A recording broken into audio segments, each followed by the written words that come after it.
62. O parecer social é elaborado com base na observação e estudo de uma determinada situação para subsidiar a concessão de benefícios sociais? Sim.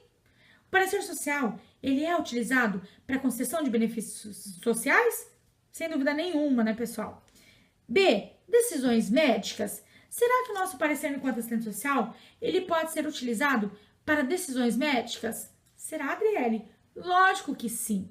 Porque muitas vezes os médicos, antes de dar a alta hospitalar, por exemplo, busca dialogar com o assistente social para saber se o usuário terá condição de dar continuidade no seu tratamento em sua residência, como que muitas vezes as questões relacionadas à estrutura habitacional, à estrutura econômica, à estrutura social. Então, o nosso parecer, ele também é utilizado para contribuir nas decisões médicas.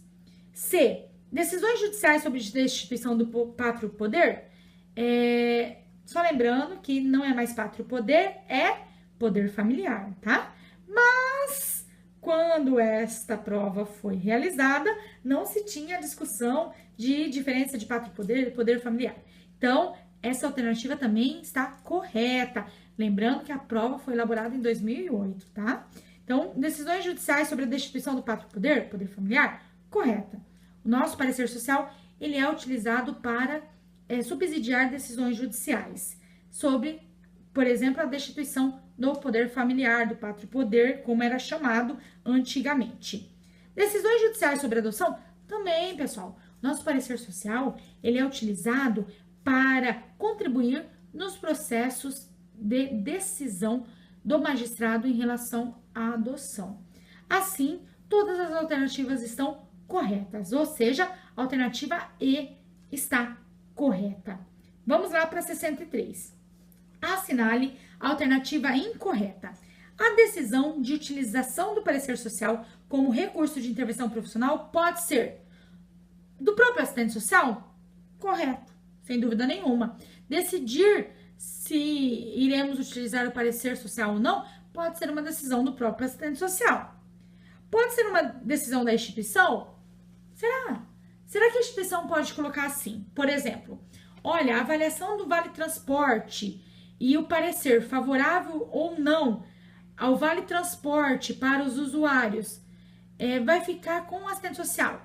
A instituição pode colocar essa competência para o assistente social, que o assistente social realize as avaliações de Vale Transporte e emita o parecer social? Sem dúvida nenhuma, né, pessoal? Muitos assistentes sociais, inclusive, são contratados para emitir determinados pareceres sociais em relação a alguns benefícios.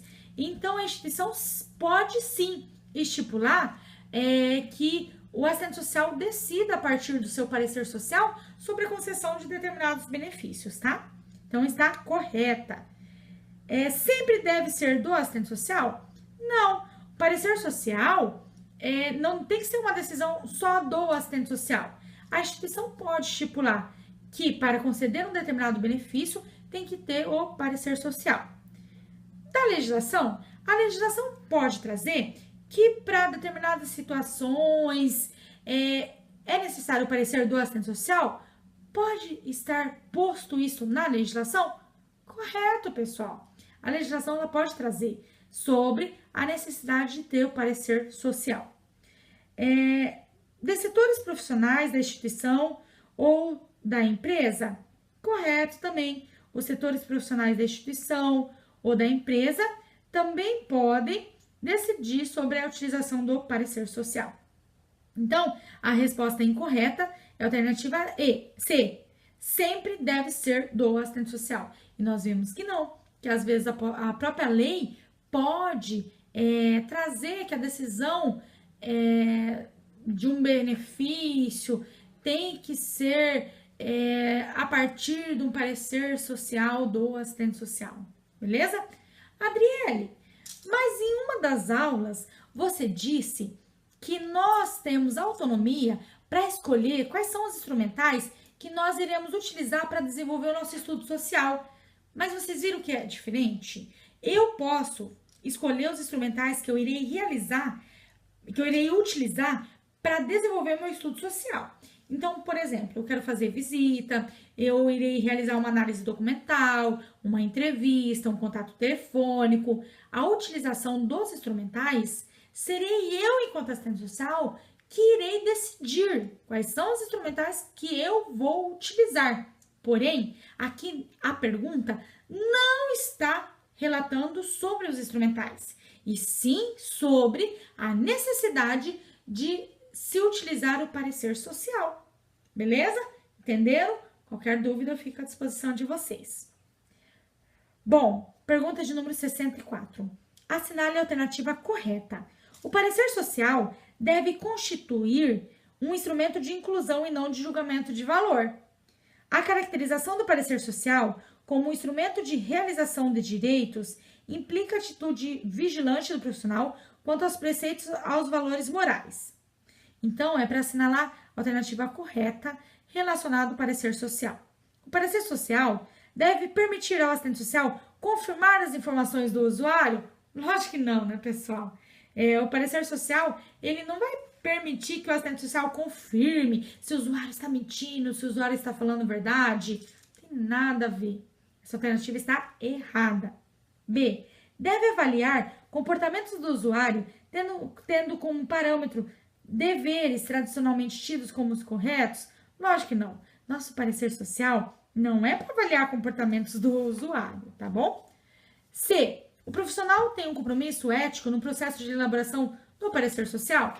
Sem dúvida nenhuma. Nós, enquanto assistentes sociais, temos um compromisso ético na elaboração dos nossos pareceres sociais. Então, a alternativa correta é a alternativa C. Vamos ver se a D realmente está errada.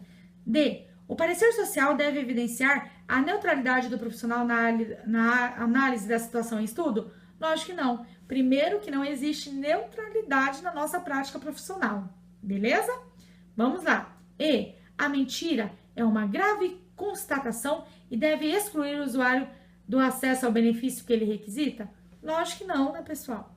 Nós sabemos que muitas vezes a mentira ela é utilizada como estratégia de sobrevivência.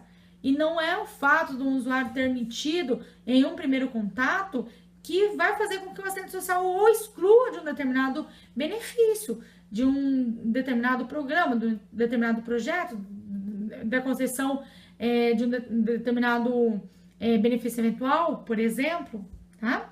Então, a alternativa correta é a C. O parecer social, ele tem que ser direcionado a partir do nosso compromisso ético e a elaboração desse parecer tem que mostrar claramente o nosso compromisso ético, beleza?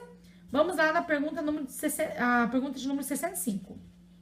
Assinale a alternativa incorreta, ou seja, a alternativa errada.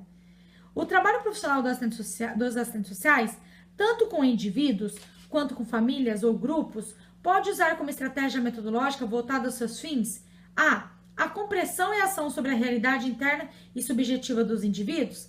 Está pedindo para que a gente assinale a alternativa errada em relação ao trabalho do assistente social, tanto com indivíduos, quanto com famílias, quanto em relação a grupos. E essa alternativa A, olha o que está nos questionando, o que está nos falando, que é a compreensão e ação sobre a realidade interna e subjetiva dos indivíduos. Nós, enquanto assistentes sociais, conseguimos compreender a realidade interna e subjetiva dos indivíduos? Lógico que não, né, pessoal?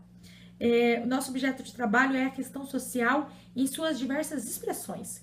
Nós não vamos trabalhar com a realidade interna, subjetiva dos indivíduos. Então, esta alternativa está errada. Vamos lá para B. A reflexão crítica sobre uma temática de interesse de um usuário ou de um conjunto de usuários, a utilização de métodos anticoncepcionais, as dificuldades no relacionamento dos membros de uma associação de moradores, rotinas e recursos da unidade de saúde, a participação nos conselhos, organização da associação de funcionários e etc. Alternativa correta. C.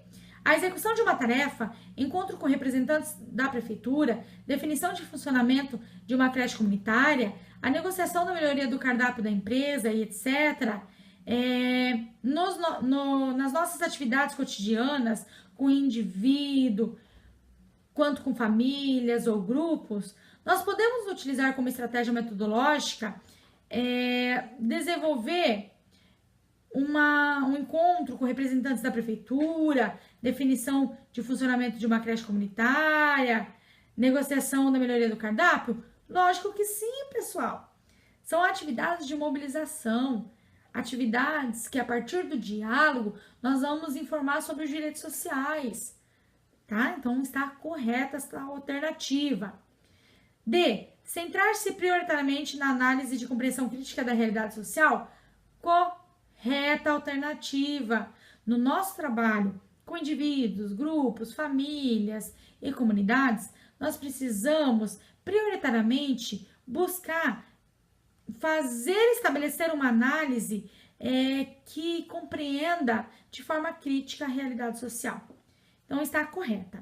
Nós vimos que a única alternativa que está errada é a alternativa A, a compreensão e ação sobre a realidade interna e subjetiva dos indivíduos. Porém, olha o que fala essa alternativa E. Todas estão incorretas? Não. Nós acabamos de ver que a alternativa B, C e D estão corretas. Adriele, essa pergunta tem duas alternativas incorretas. A alternativa A está incorreta porque fala da questão individual, do íntimo, do sujeito. E a alternativa E está errada também porque fala que nenhuma das alternativas que todas as alternativas estão incorretas. Por isso, esta pergunta, sem dúvida nenhuma, foi questionada. E, se eu não me engano, na época, eles até consideraram a alternativa A e a alternativa E como alternativas incorretas. Então, quem assinalou tanto a alternativa A quanto a alternativa E, ganhou a questão, tá bom? Porque a alternativa A, ela traz uma perspectiva errônea em relação ao nosso trabalho, porque o nosso trabalho não busca compreender a realidade interna e subjetiva dos indivíduos. E a alternativa E também ela é considerada incorreta porque está afirmando que todas as alternativas anteriores estão incorretas. E não, nós vimos que tem algumas alternativas corretas. Apenas a A que estava errada, né? Então, se você assinalou a alternativa A, você acertou. E se você assinalou a alternativa E, você também acertou. As duas respostas são as respostas incorretas, que é o que a pergunta nos questiona. Beleza? Vamos lá para a pergunta de número 66. Assinale a alternativa incorreta. O aspecto educativo do trabalho profissional visa. Essa pergunta vai nos questionar sobre o aspecto educativo do trabalho profissional. A construção e o fortalecimento de condições de participação nas transformações, na transformação das condições geradoras dos problemas vivenciados. O aspecto educativo visa isso? Visa construir e fortalecer as condições de participação na transformação das condições geradoras dos problemas vivenciados? Correta, pessoal. Essa alternativa está correta. Porém, a pergunta está questionando a alternativa incorreta. Vamos lá, então. B. A planejar reuniões ou entrevistas que favoreçam uma conversa de perguntas e respostas, relatos de histórias, que possibilite a realização de aconselhamentos e a mudança de comportamentos. A nossa prática enquanto assistente social, nós temos que ficar fazendo aconselhamentos, mudanças de comportamento? Lógico que não. Logo, a alternativa incorreta é esta alternativa B. Vamos ver se realmente as demais estão corretas, né? C. A contribuir na promoção de mudanças políticas, econômicas, sociais e culturais? Correta. Alternativa correta. O aspecto educativo do trabalho profissional visa contribuir na promoção de mudanças políticas, econômicas, sociais e culturais. D. A priorização do trabalho com grupos sociais em sua dimensão coletiva ou entrevistas que permitam a identificação social dos sujeitos? Correta. Alternativa correta. E. A construir, a acumular, a publicizar e a democratizar informações e análises sobre a realidade social e a realidade específica objeto da ação profissional? Esta alternativa também está correta. O aspecto educativo do trabalho profissional, ele visa construir, acumular, publicizar, democratizar informações análise sobre a realidade social e a realidade específica objeto da ação profissional. Assim, a alternativa que está errada, que é incorreta, é a alternativa B, porque vai falar da realização de aconselhamentos e a mudança de comportamentos, que não tem nada a ver com a nossa prática enquanto assistente social. 67. Não constitui espaços de ação profissional.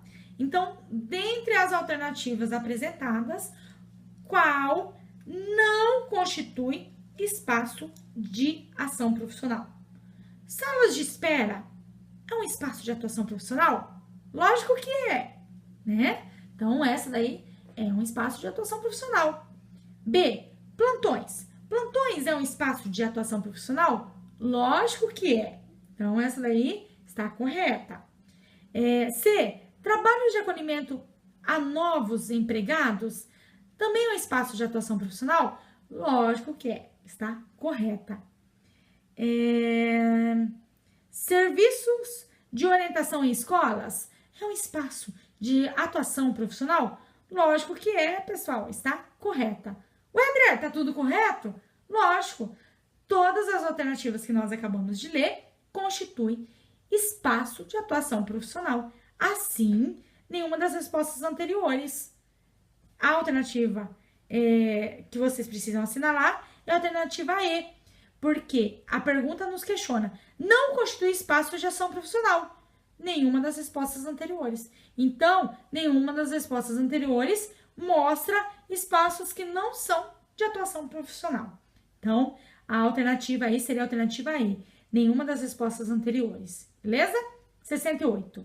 Compõe algum item ou algum itens da análise institucional.